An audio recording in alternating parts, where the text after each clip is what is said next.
19세기 후반 세계는 제국주의적 식민지 경쟁으로 가열된다. 동아시아에서 열강들의 이해가 가장 크게 걸린 지역은 중국이었다. 광주의 포대에는 당시 중국인들이 포를 쏘기 위해 식별해야 했던 제국주의 국가들의 국기가 아직도 그 흔적을 남기고 있다.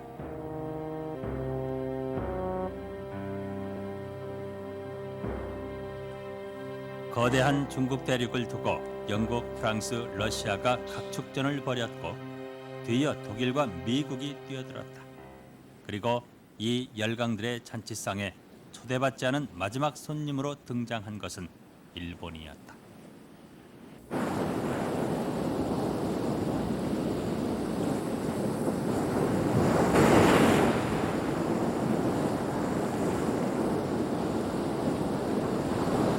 문명의 종주국으로서 오랫동안 동아시아를 지배해온 중국의 중화 질서를 무너뜨리고 중국과 일본의 위치를 역전시킨 계기는 청일전쟁이었다.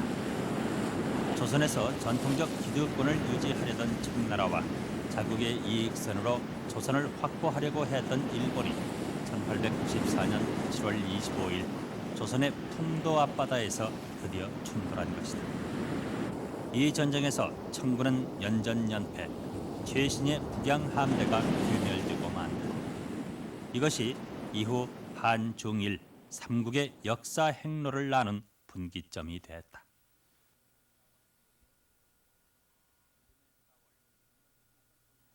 이듬해 4월 시모노세키에서 조인된 청일 강화조약의 내용은 이러했다. 조선에 대한 일본의 권리를 승인한다.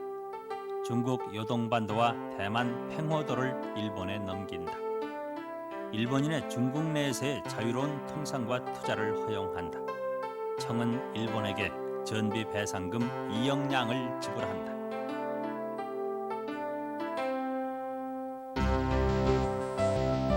놀랍게도 일본은 쾌항 40년 만에 서구 열강들을 능가할 정도로 제국주의 논리에 충실한 국가가 돼 있었던 것이다.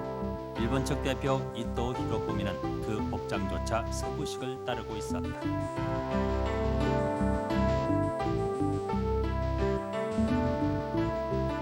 북양함대의 지휘자 이홍장이 이전에 일본 대사와 나누었던 대화는 이 역사의 대역전극에 대해 시사하는 바가 있다. 우리 중국인들은 서양의 기계 문명을 배우되 우리의 전통적 사고 관습을 지켜나가는 그대들 일본인들은 꼭 입는 옷까지 양복으로 바꾸어 입는가? 그것이 우리 일본인들의 장점입니다. 우리는 우리보다 나은 것이 있다면 무엇이든 받아들여 배웁니다. 일본은 이 전쟁에서 연전연승에 이겼습니다만 일본 자신의 가장 큰 문제는 제국주의적 침략으로 나가는 계기를 만들었다고나 할까요? 그 유력한 일부를 디디게 된 것입니다. 그것과 반대로 침략을 받은 조선의 경우는 완전히 일본에 종속된 것은 아니지만 종속되는 커다란 전기가 됐다고 생각합니다. 그때까지 조선과 중국의 경우 모두 일본에 비교해서 지방 분권적인 근대적 통일 국가라고나 할까요? 통일적인 권력이 생성돼 나라의 정치, 경제, 군사, 교육 등을 통일적으로 진전시키는 체제가 일본에 비해 뒤처졌다고 생각합니다. 19세기 중엽부터의 삼국의 운명을 가른 첫 출발점이 그러했습니다.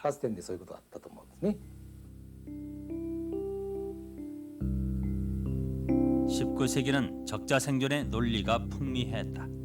찰스 다윈의 진화론에서 나온 생존 경쟁과 자연 도태의 법칙이 제국주의 이념의 근거로 차용됐던 것이다. 곧 적응한 자만이 살아남을 자격이 있었다.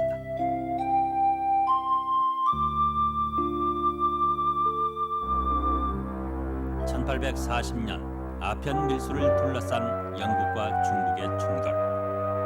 아편 전쟁이야말로 그 적응의 과제를 동아시아 3국에 처음 던져준 사건이었다.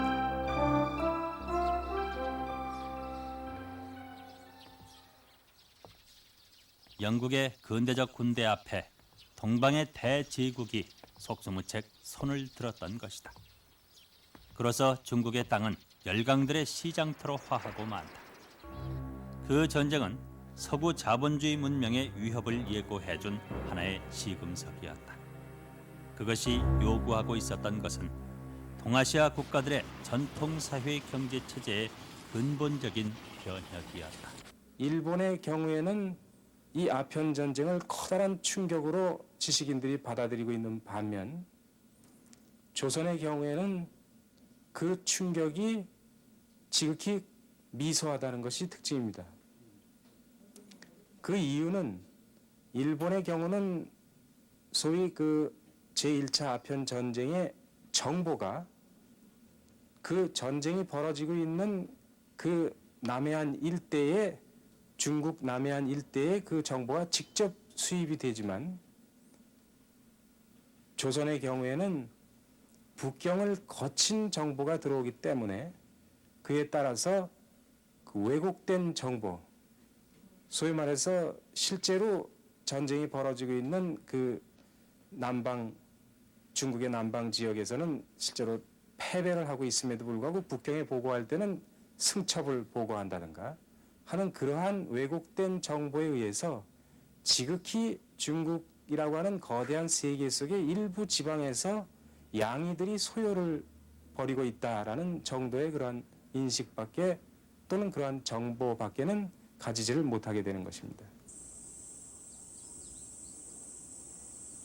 당시까지 일본도 중국과 마찬가지로 단 하나의 항구만을 열어놓고 있었다. 그것이 나가사키 항이었다. 제한적인 것이기는 했으나 이곳을 통해 외국과의 무역 거래가 이루어짐으로써 나가사키는 일찍부터 서구 문명과 접촉하는 창구가 됐다.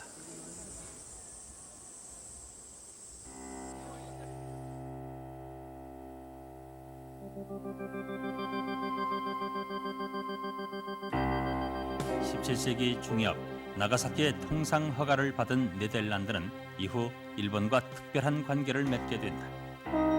나가사키 앞 데지마 섬에는 당시의 네덜란드인 촐락이 따로 들어섰으니 그들은 일본의 대외 통상에 거의 독점적 권한을 행사했으며 그들의 문물이 일본 사회에 끼친 영향은 컸다.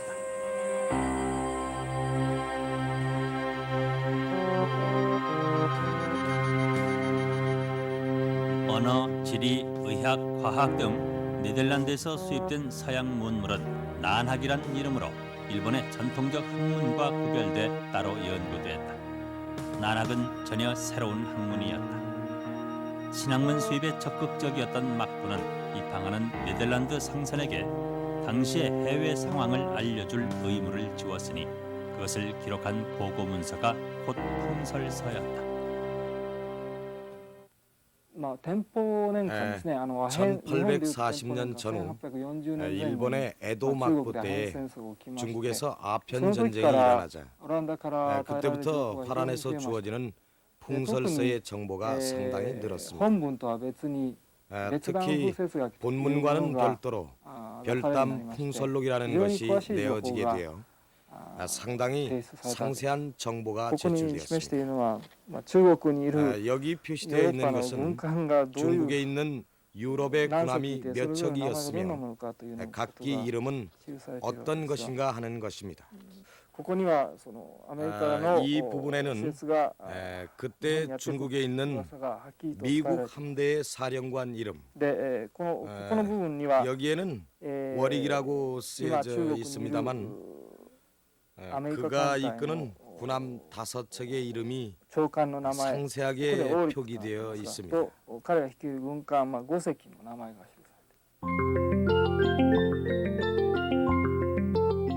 폐쇄적인 섬나라 일본이 그때그때 세계 각국의 동향을 비교적 빨리 파악할 수 있었던 것은 이 풍설사가 준 정보 덕분이었다. 이를 통해 아편 전쟁의 배경과 그 진행 과정 또한 소상히 알려졌으니 그것은 일본의 일대 위기감을 불러일으켰다. 중국에 몰려드는 이슬이 일본의 서리가 돼 내릴 것을 두려워하는 쇄국론이 강력하게 대두되었다.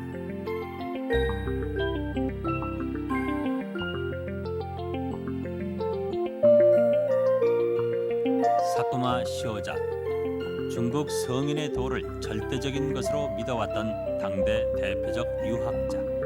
그마저도 이제 중국의 절대성을 부정하게 된다. 청의 패배가 준 충격은 일본에서 새로운 각성의 시발점이 되고 있었던 것이다.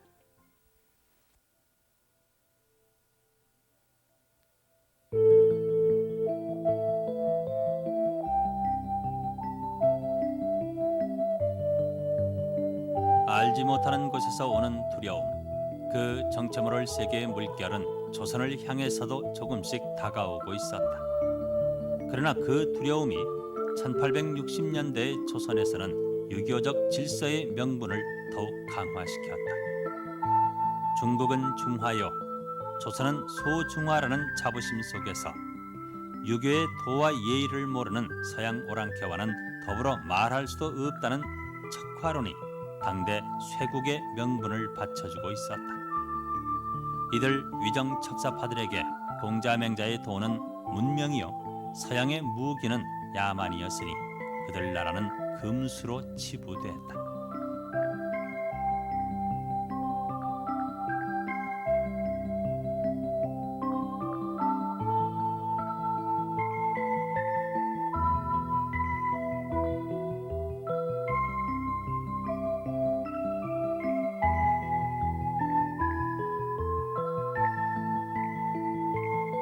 이 완고한 기류 속에서 조야의 반대를 무릅쓰고 개항을 주장하니가 박기우수다. 그는 일찍부터 국제관계를 인식하고 외국 기술 수용과 무역 부국론을 역설했다. 북촌 박교수의 집 사랑방이야말로 이 땅의 개화사상이라는 새로운 싹을 틔운 밭이었다. 1870년대 그의 집을 드나들던 신진인맥, 김옥균, 박영효, 서광범, 홍영식, 김윤식, 유길준 등을 중심으로 이른바 개화파가 형성되는 것이다. 그들은 북경으로부터 수입된 신서적, 해국도지, 영환지략 등을 통하여 외국 사정을 익히며 조선의 개화와 부국의 길을 모색하고 있었다. 중요한 것은 무엇보다 먼저 수백 년 뿌리 깊은 중화 의식에서 벗어나는 것이었다. 그래야만 세계를 바로 볼 수 있었다. 그리하여 박 교수는 이르기를 중화란 게 따로 없다. 돌아감에 따라 미국도 영국도 조선도 중화가 되는 것이라고 했다. 박규수 선생은 다른 바와 같이 박지원 선생 손자님이죠. 손자님. 그래서 학맥으로서는 학문적으로 본다면은 그 북학사상을 이어받고 개성하고 있는 그런 분인데 그 북학사상에는 여러 가지 측면이 있지만 제일 중요한 측면은 이게 개국사상, 즉 쇄국에 반대하는 개국사상 또 혹은 이 해외 통상론 이런 것이 아닌가 생각됩니다. 상당히 개방된 사상 그런 측면을 갖다가 그 박 교수는 개성하고 있지 않느냐 이렇게 보고 있습니다.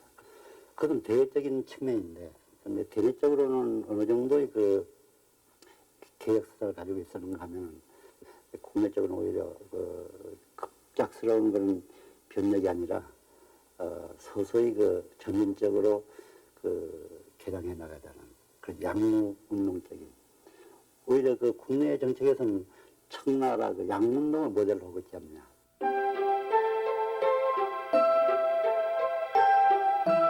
동아시아 3국의 삼각적 지식인들에게 당대의 과제는 동일한 것이었다. 서양 것의 배척이 문제의 해답은 아니며 오히려 서양 것을 받아들여 스스로를 근대화시켜야 한다는 것이 그들의 공통된 인식이었다.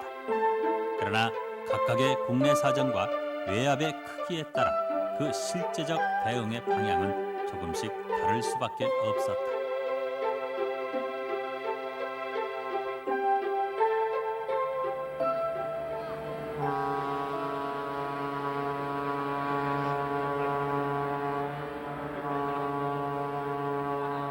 남경조약 체결 이래 중국에서 외래 자본주의의 영향을 가장 크고 깊게 받아온 지역은 상해였다. 양자강의 수로로 내륙과 연결되는 입지의 이점 때문에 개항 이후 이곳이 새로운 무역의 중심지가 된 것이다. 상해는 나라 안의 또 다른 나라였다. 영국, 프랑스, 미국 등의 조계지가 설치돼 중국에 진출하려는 서양 각국들은 이곳을 거점으로 삼았다. 서양의 공산품들이 밀듯 들어왔고 외국 은행이 설치되고 외국 자본이 투입돼 공장을 건설했다. 상해는 서양과 중국의 상이한 두 문명이 충돌하는 장이었고 그 충격으로부터 태어난 것이 1860년대의 양무운동, 곧 서양을 배우는 근대화 운동이었다. 那么对洋务运动评价， 양무운동은 刚才这个先生问， 중국 역사에 중요한 의미가 있습니다. 当然它有积极作用，对中国的历史 첫째는 上有积极作用。 현대식 이거는 공업이 시작됐으며 它是中国近代工业的 그 开 전에 始， 중국은 中国从前没有这种近代的 현대 工厂， 기계식 공장이 那么开始引 없었습니다. 进了这个这些工厂，这些工厂是 바로 用机器生 이때 产， 도입하게 된 것입니다. 不是手工业， 둘째는 아, 공장들은 그것은靠手工业. 전부 기계식으로 생산된 것이며 而且在这些工 수공으로 厂 한 工厂里 것이 边 아닙니다. 产生了工人。中国从前没有工 근대식 人阶级， 공장이 只有手 있으므로 工业工人。 기술 这个不是产业 근로자가 工人。 생겼습니다. 那么从此以后，就中国 그 有了产业 전까지 工人了。 중국은 아, 기술 그 근로자란 직업이 없었습니다. 第三个呢，它这些 셋째는 这些工厂逐渐 이 逐渐变成商品 공장들이 生产， 차차로 상품 最后 생산을 发 하게 展起商 됐으며 品生产来了。 상품이 而且 생산되자 商品生产力 시장이 发展市场， 발전이 发展起 됐으며 市场来了。 이와 经 더불어 济也就逐渐 경제도 发展。 발전되었습니다. 因此呢， 그래서 这 한마디로 个 말씀드린다면 洋务运动总的说来， 양무운동은 那么 중국 它还 경제의 是经济 밑거름이 的东西， 되었다고 对 할 中 수 国在经济 있습니다. 上起着积极作用。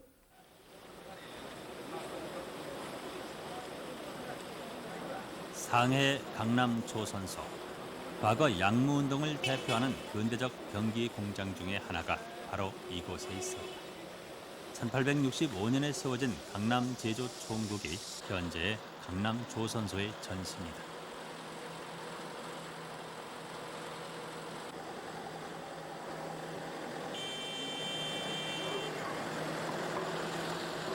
여기서 중국인들은 총포, 어뢰, 탄약 같은 신식 무기와 서양을 본뜬 군함을 만드는 데 주력했다. 당시 양무운동의 최우선 목표는 무엇보다도 힘을 길러 나라가 강해져야겠다는 것, 곧 자강에 있었던 때문이다.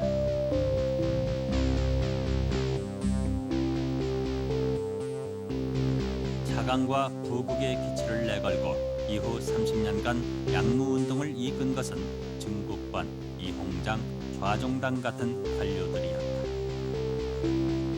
그들은 주로 군수공업을 중심으로 양무운동을 진행시켰으니 그 기계설비와 기술 원료는 모두 외국에 의존했다. 서양의 기술을 빌림으로써 결국은 서양을 이기고자 한 것이었다. 그러나 서양의 기술을 빌려 이용만 한다는 그 사상이 바로 양무운동의 걸림돌로 작용했다.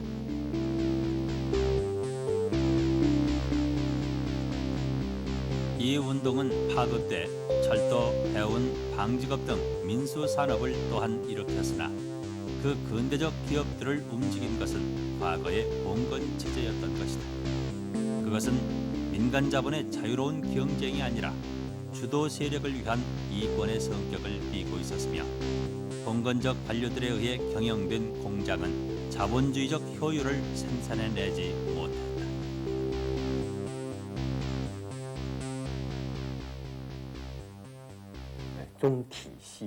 중체 서용이란 중국의 체제와 서양의 기술이란 말이죠.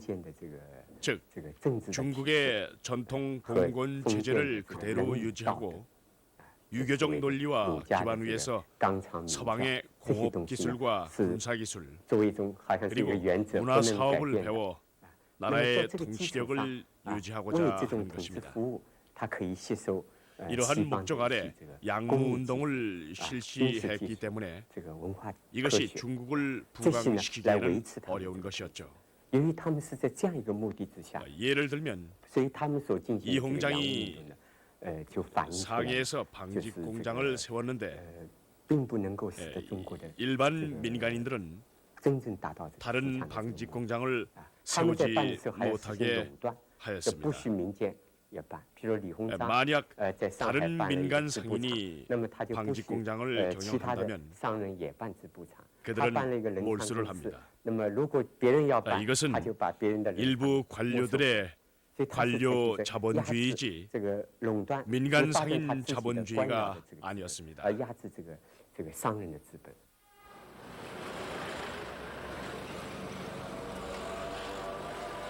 양무운동 당시 이홍장이 설립했던 상해 병공창.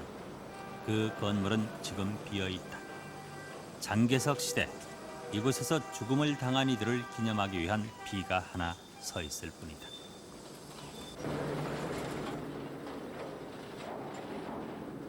이곳은 이홍장 시대에는 공장으로, 이후 원세계 시대에는 그의 사무소로, 장개석의 시대에는 공산당을 취조하던 경비사령부로 사용됐다.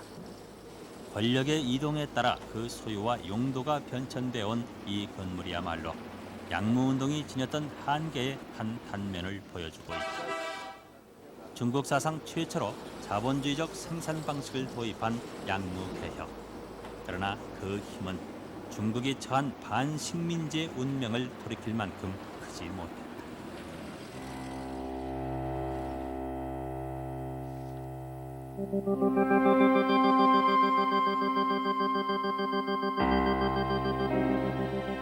이 뿌리 깊은 대제국은 그 내부에서 이미 붕괴돼 가고 있었다.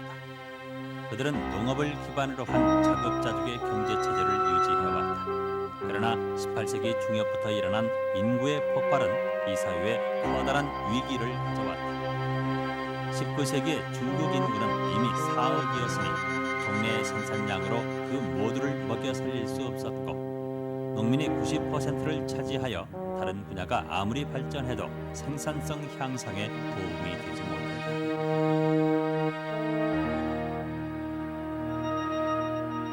더욱이 열강들과의 전쟁과 태평천국과 같은 대규모 밀란을 치르면서 중국인들의 고통은 가중됐다. 영토의 하량, 조차, 막대한 전비 배상금 지불로 왕실의 권위는 손상되고 재정은 궁핍했으며 중국의 구미 종속도는 더욱 깊어졌다. 한족이 대부분인 피지배층과 지배층인 만주족 청왕조의 이해는 반드시 일치하는 것이 아니었다. 청일전쟁 당시 서태후는 전쟁에 지더라도 속히 끝내기를 원했다. 새로 지은 별궁 이화원에서 생일 경축 행사를 하기 위해서였다. 중국의 지배층은 서태후의 회갑을 기념하는 이 궁을 짓기 위해서 국양함대 전비의 절반을 떼어냈다.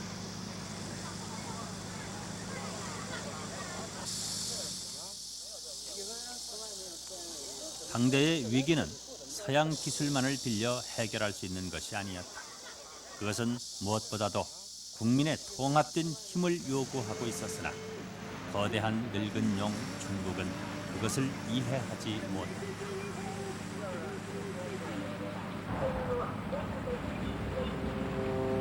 태항과 함께 일본에도 서양의 대응은 먼저 양이운동으로 나타났다.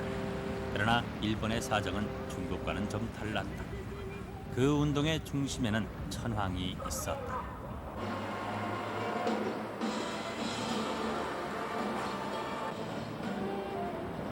미일 통상조약 당시 막부는 천황의 직허를 얻어내지 못한 채 조인했다. 이에 개항은 했으나 조정의 쇄국 방침을 독단적으로 폐지한 막부에 대해 사스마, 조슈, 도사번을 중심한 무사 계급들 사이에 불만이 높았다.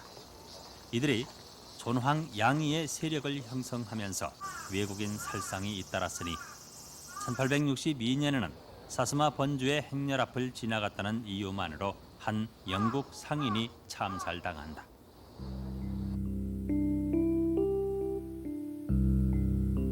이런 극단적인 배회 운동은 그 거점인 사스마번과 조슈번에 대한 열강들의 선전포고를 불러일으켰다.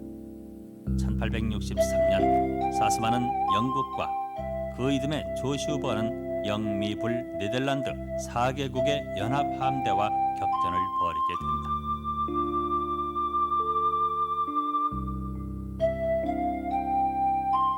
그러나 그것은 상대가 되지 않는 싸움이었다. 질과 양에서 압도적으로 우세한 서양의 포화 앞에 두 번은 무너질 수밖에 없었다. 그 참담한 패배가 인식의 대전환을 가져왔다. 현실적으로 양의가 불가능하다는 사실을 인정함으로써 적극적 개국론으로 돌아선 것이다. 그러므로는 소양이를 버리고 대양이를 지향해야 한다. 대양이란 외국을 배워 부국 강병을 꾀해 실력을 다진 다음 외국과 대항하는 것이다. 중앙에서 멀리 떨어져 일본의 최남단에 위치한 사스마번. 막부의 통치 아래 여러 번으로 구성되어 있던 당대 일본 사회에서 사스마는 조슈와 함께 가장 선진적인 번이었다.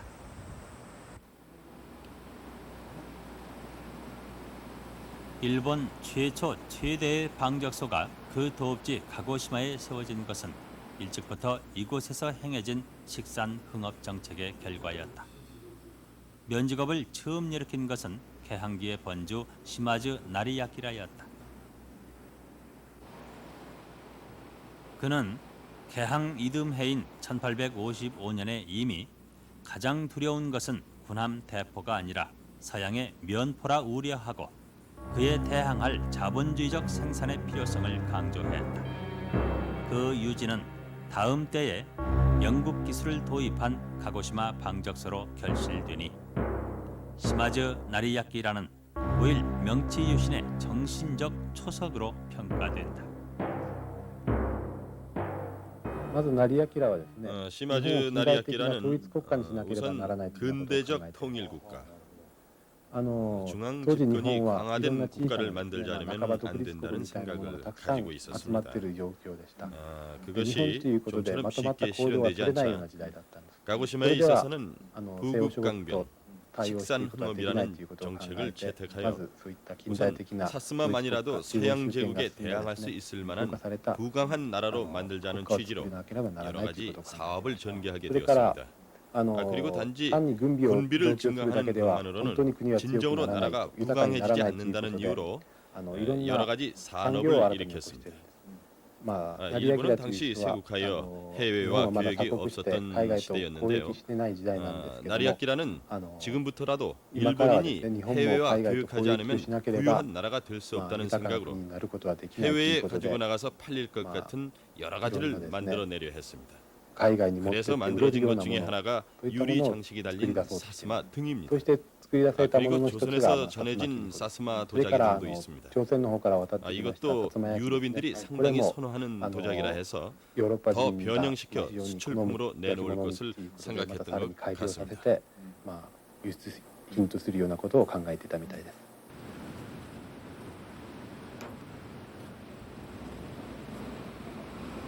사스마의 지리적 위치는 조선의 영향을 가장 직접적으로 받을 수 있는 곳이었다.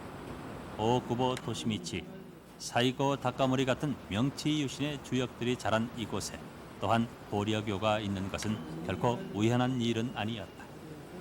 임진왜란 당시 조선에서 끌려온 수많은 도공들이 주로 사스마와 조슈에 분산 수용됐으니 그들의 삶의 흔적이 여기 남았다.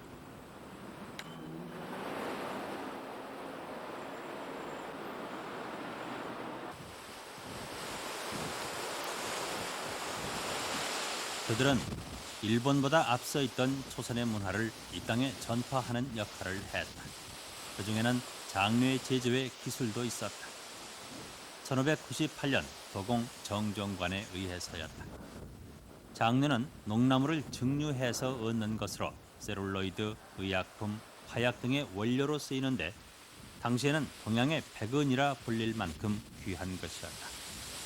사스마의 특산품이 된 이것은 17세기에 이미 동남아, 인도, 페르시아, 네덜란드에까지 수출돼 사스마 재정의 중요한 수입원이 됐다.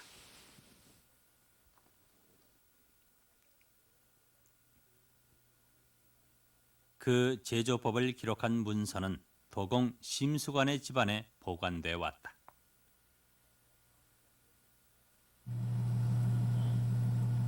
사스마 도자기의 명성을 만들어낸 것은 바로 그 심수관이었다. 오늘날 심수관의 요에서는 그의 14대, 15대 손이 사스마 약기의 맥을 잇고 있다.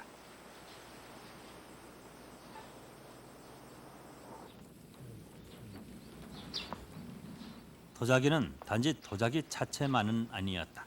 그것은 문화의 충격이었으며 그 이식된 문화를 자신들의 것으로 육성함으로써 사스마는 일본 내에서 독자적인 문화를 발달시켰다.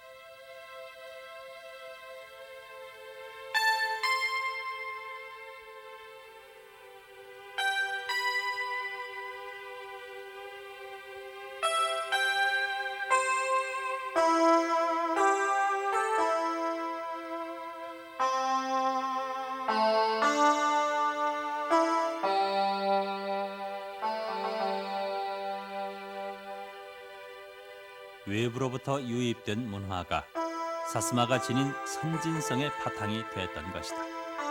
그들은 새로운 문화를 이해할 준비가 돼 있었다. 그러므로 사스마와 조시우가 명칭이 일본 개혁운동의 중심이 된 것은 필연적일 수밖에 없었다.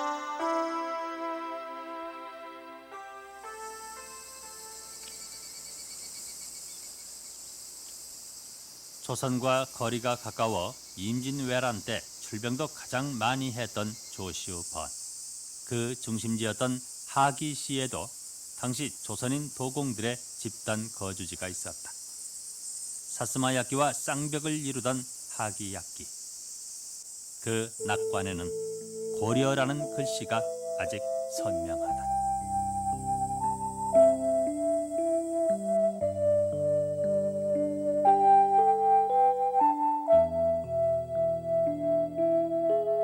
도자기는 값진 그릇이었다. 그 그릇의 높은 강도와 아름다운 광택은 섭씨 1300도 이상 되는 고온에서 구워냄으로써 얻어지는 것이었다. 그러나 이전까지 일본에서는 그런 초고온을 얻어낼 수 있는 가마의 사용 방법을 모르고 있었다.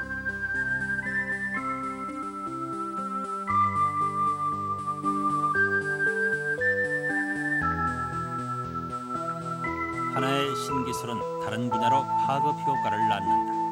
19세기 초 조슈번에서 만들어진 이 반사로는 가마의 원리를 응용하여 철을 녹이던 것이다. 여기서 재련한 철로 그들은 스스로 대포를 제조했다. 재정이 독립되어 있던 번 단위의 지방분권적 사회에서 그들은 그들의 번을 부강하게 하기 위해 많은 일을 시도했다. 그 경험이 9일 일본 전체를 대상으로 확대될 것이었다.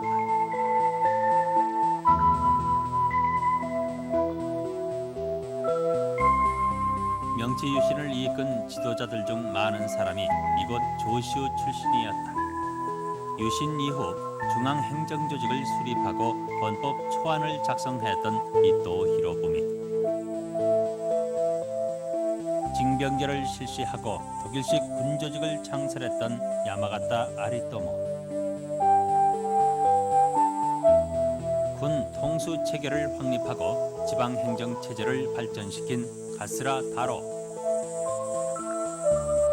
그 밖에도 명칭이 7명이나 되는 재상이 이곳에서 나왔다.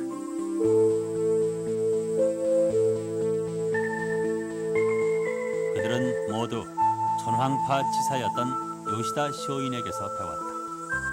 그는 1859년에 죽었으나 오직 천황만을 믿고 존경하며 천황을 위해 서양과 대결하고 안으로는 무능한 지도자와 싸워야 한다는 그 가르침은 남았다. 전황량이의 운동은 막부 타도의 목표로 모아졌고 그것이 혁명을 낳았던 것이다. 明治維新の政治過程そのものを見ますと、 명치의 こ 유신을 れはやは 보면은 り幕府と 막부와 西南 사스마, あるいは 조슈 지역의 いったような 무사 간의 西南右藩との 싸움이었습니다.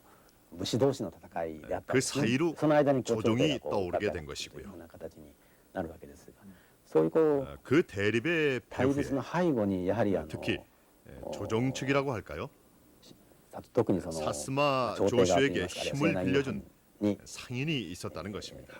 力をこう貸した商人がいた。 싸움에는 직접 というこ 나가지 とも事実 않았지만은 でして、 힘 있는 戦いの 상인이나 正面には出てきま 호롱들이 せんけれども、 개혁권들 측에 今申し上げたよう 활보했습니다. な力のある商人とか豪農とかですね、 그리고 또 こういうの 하나는 がとりわけ西南右藩の方に 조슈의 기병대들을 発砲したという 포함한 ことが特に 군대는 長州藩に関してはある程度実証されている。 민중을 동원한 네. 형태로 ただ 강력하게 それからもう一つは 편성이 되어 있었습니다. これも長州藩の騎兵隊といったようなですね、 막부 쪽에서도 これがその民衆を 그것을 こう動員する 흉내내려고 形で 군을 強力な 만들지만 軍隊を作っていったと。 결국 で幕府の方も 에도 それ 시 を真似 중에 たことを 깡패를 やろう 모아놓은 するん 격이 ですけれ 되어 ども、 쓸모가 江戸 없었습니다. 市中のなんて言いますかね、그러기에 獲物を集めただけで 개혁본들의 強力な軍 배후에는 隊を作れなかった。 민중의 힘이 있었다고 幕府 봅니다. とそれから西南右藩の戦いの背後に 안타깝게도 やはり民衆の力っていう 민중이 정면에 ことは 나와서 言えると思いますね。 혹은 ただ残念ながら 부르주아지가 民衆 정면에 が 나와서 正面に出てきて、 나라를 ブル 만든 ジョワジ 것이 が正面に 아니기 出てき 때문에 て国づくりをしたという 결국 ことではなかったため 사스마 に、 조슈의 結 무사가 局 중심이 되어 西南右藩 조정의 が 위에 中 얹힌 心となり、 천황제 朝廷 국가가 を上に 만들어져 버렸던 立て 것입니다. 続けた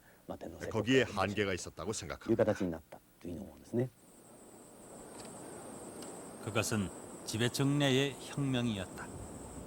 1867년 7월 사스마 조슈 도사를 장악한 막부 타도파들은 천황 중심의 새로운 정부 수립을 결의한다. 1867년 11월 도쿠가와 막부가 통치권을 천황에게 바치는 데 동의하고 1868년 1월 명치 천황이 왕정 복고 칙령을 발표한다. 역사의 몇 시기를 제외하고는 그림자에 지나지 않았던 천황. 일본 근대의 시작은 역설적이게도 그 그림자의 존재 천황을 다시 정점에 올려놓는 일로부터 시작됐다. 나라가 뭉쳐야 국유를 되찾고 왜국을 이겨낼 수 있다. 나라가 통일되기 위해서는 정치와 행정이 한 곳에서 나와야 하며 그 중심이 항실이 돼야 한다고 역설한 것은 이와쿠라 도모미였다. 그는 혁명에 성공하고 명치정부의 핵심 세력이 됐다. 이와쿠라와 그 동료 이토 오구보 등이 왕정의 복고적 깃발 아래 실제로 하고자 한 일은 일본의 근대화였다.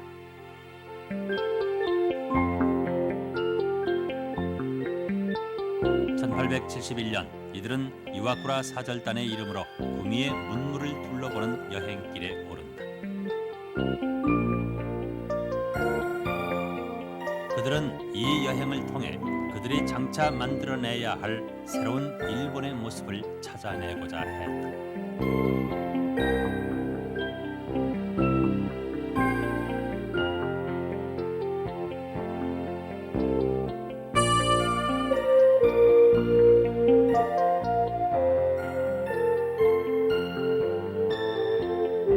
당시 유럽에는 독일 통일이 이루어짐으로써 유럽 내 근대 민족국가 체제가 모두 완성되고 각국에서는 산업혁명이 완료된 시기였다. 생산과 경쟁이 가속화되던 그 시기, 유럽과 미 대륙 어디를 가든 공장의 기계 소리와 산업의 활기가 가득했다.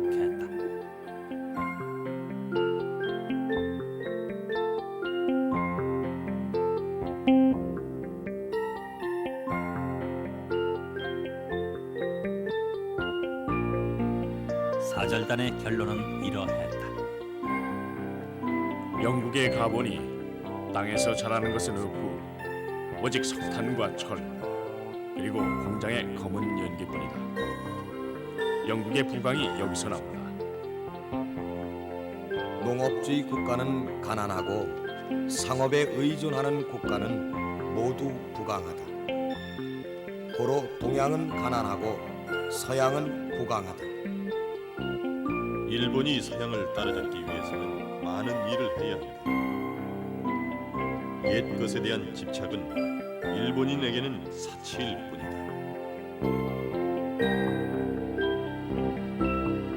이와쿠라 사절단은 근 2년 만에 귀국했다. 그들이 보고 온 것은 학교 교육에서 감옥까지, 군사 문제에서 무역 문제까지, 비스켓 공장에서 탄광까지, 대학 설립 문제에서 철교 만드는 법, 공원 만드는 법, 도로 포장법, 기계 운영법, 지폐 인쇄법에 이르기까지 광범위한 것이었다.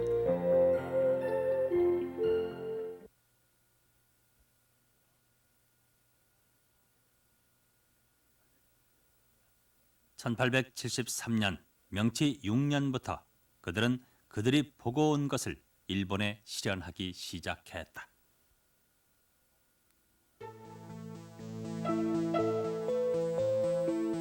문명 개화라는 구호 아래 일본 사회는 그야말로 옷을 갈아입기 시작했다. 정치, 경제, 군사, 문화 모든 방면에서 서양 것이 전면적으로 받아들여졌다.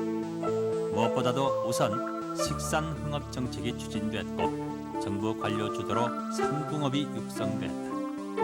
근대 공업국을 목표로 하는 국가 자본주의회로의 돌진이 시작된 것이다.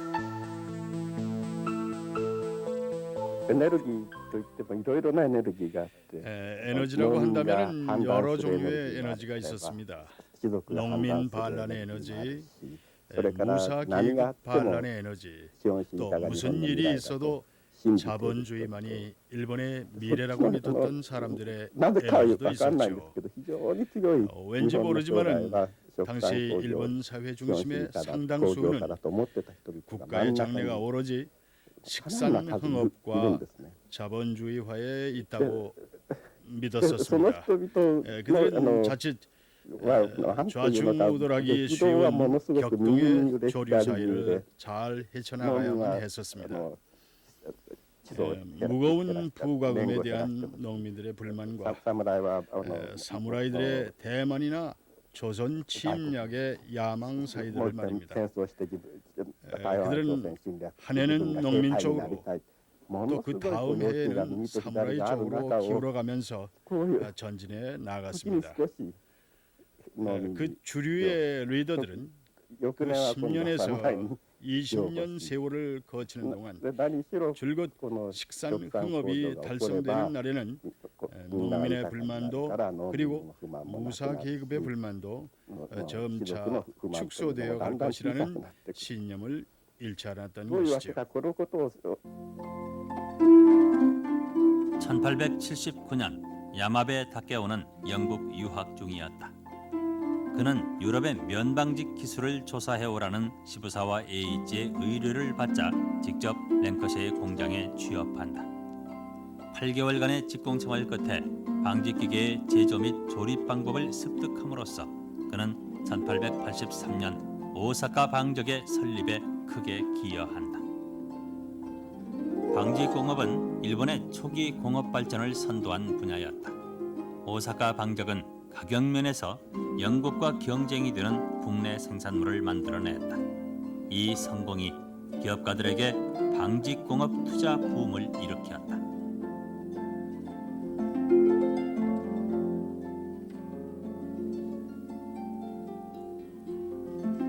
명치 자본주의의 씨앗이라 불리는 시부사와 에이지. 그는 오사카 방적을 설립했을 뿐만 아니라 그 평생에 600개가 넘는 회사들을 설립했다. 또한 근대적 은행 제도를 수립하여 민간은행 설립을 허가하고 은행권을 발행하여 민간 자본 육성에 큰 몫을 했다.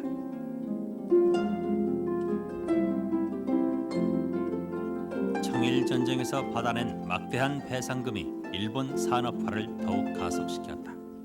19세기의 마지막 10년간 일본의 민간 기업은 급성장, 그 수가 2배로, 공산품 생산량 또한 2배로 늘어난다. 기계제 대공업이 확립되고 산업혁명이 완료된 것은 1907년경이었다. 일본은 자본주의 적응에 성공한 것이다.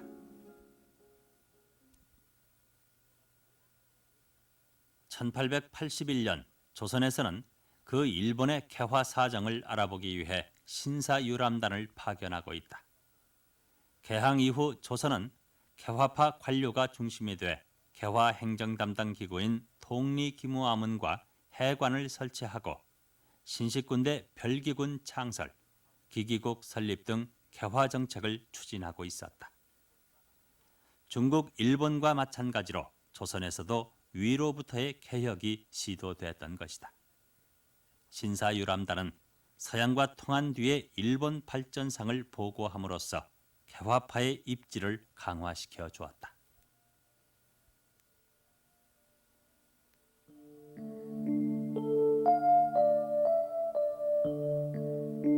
개항 직후에도 한국 사회는 자본주의적 발전의 여지가 강하게 남아 있었다. 개항장의 거래는 주로 청나라와 일본이 대상으로 그들과의 무역이 일반에게 허용됨에 따라 상품 화폐 경제가 급속히 확대되고 있었다. 당시까지만 해도 외국의 경제 침탈은 심하지 않았다. 청나라는 물론 일본도 자본주의 발전이 미흡하여 영국에서 만든 공산품들을 조선에 중개무역하는 수준에 지나지 않았던 것이다. 일본산 면포가 수입되기 시작하여 한국 전통 면포를 위협하게 되는 것은 청일전쟁 이후의 일이었다.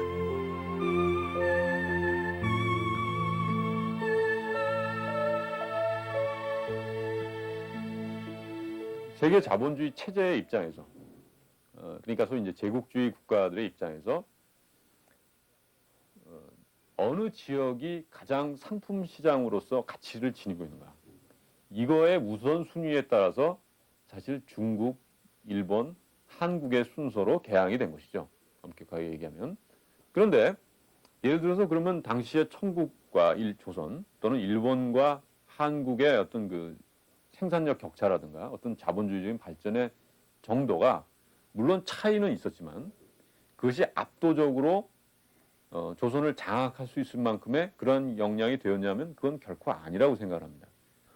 그러다 보니까 그들이 그 의거하고 있는 여러 가지 방법 자체가, 그러니까 소위 얘기해서 자본의 논리, 압도적인 또 우월한 그런 생산력 격차를 이용한 침투가 되는 형태가 아니라 그것이 워낙 서로 비슷하니까 별로 차이가 안 나니까 결국은 이 정권, 국권을 침탈하는, 예를 들어서 일본이 갑신정변에 개입을 하려고 한다든가, 아니면은 그 나중에 갑오 개혁이 실시될 당시에 우리나라에 이제 경복궁을 점령해서 또 그러고 난 다음에 또 이제 그 보호 국가를 실시하려고 한다든가, 이런 움직임들이 다 이제 그런 것을 보여주는 거죠.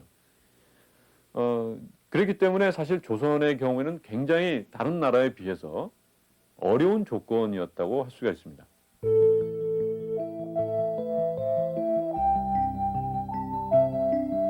(1884년 10월의) 어느 날 개화파의 중심인물 김옥균은 일본 공사 다케조에를 은밀히 만나고 있었다.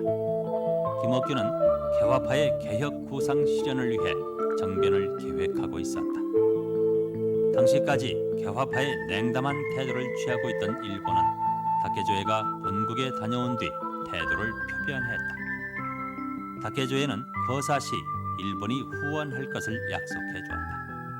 김옥균에게 운명의 제1보가 내빚어진 것이다.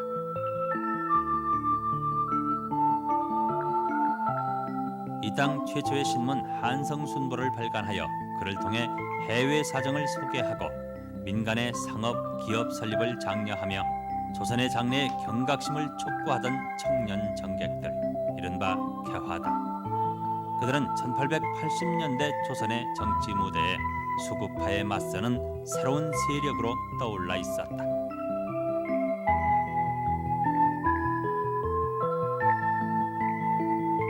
당시 고종도 그들에게 동조했다. 개화 칙서를 발표하고 미국 측에 스스로 수교 요청을 하는 등 개화 분위기가 고조되고 있었다.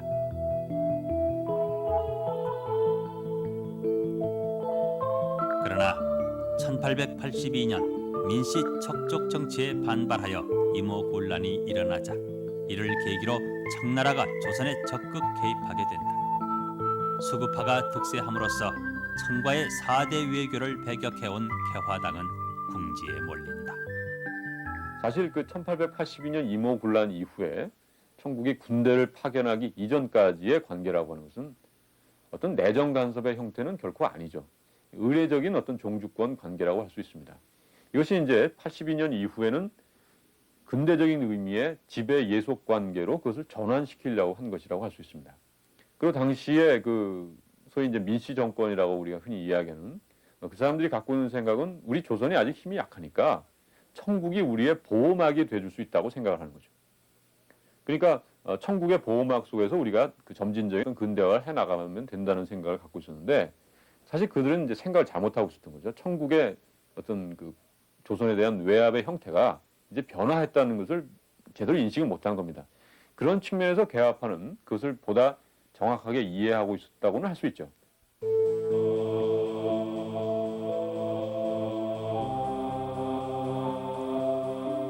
개화당에겐 정변이 마지막 카드였다. 1884년 12월 4일 조정 고관들이 모두 참석하는 우정국 낙성식 연회가 거사의 기회였다.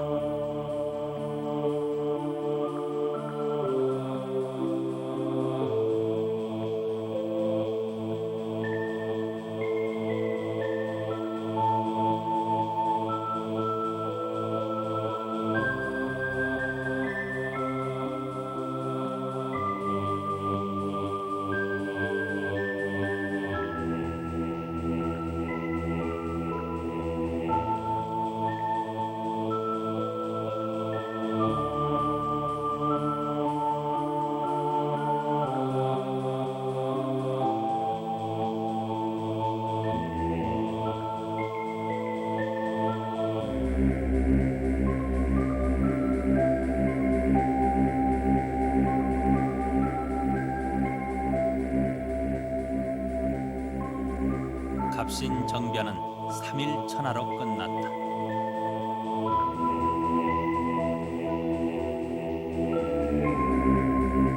서재필은 후일 그 원인을 일반 대중의 무지몰각에 돌렸다. 그들은 그들의 개혁 구상으로 국민을 통합해내지는 못했던 것이다.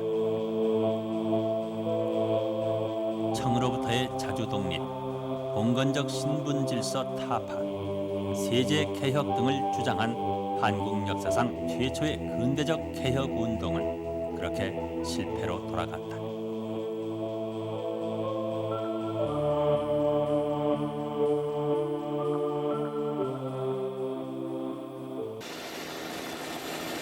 그로부터 10년, 그 10년은 우리 역사의 어떤 부분보다도 막중한 시기였다.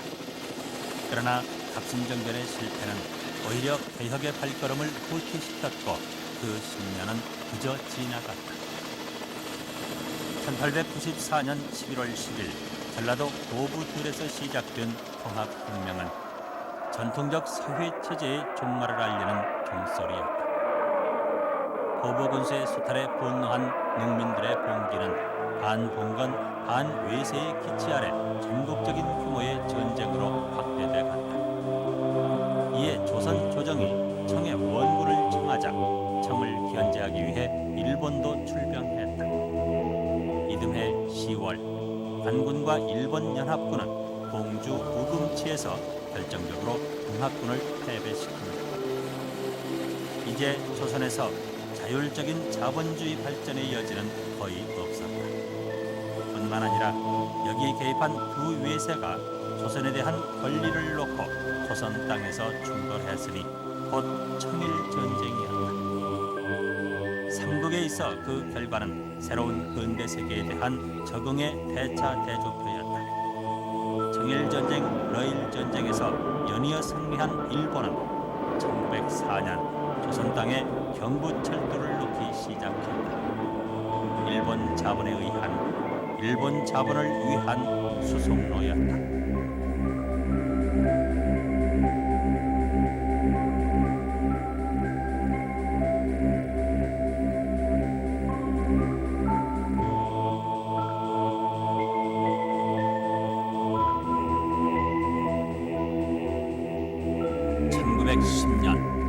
동아시아의 패권을 쥔 일본이 조선을 합병했을 때 적자 생존의 논리를 철저히 따라온 열강의 반응은 이러했다.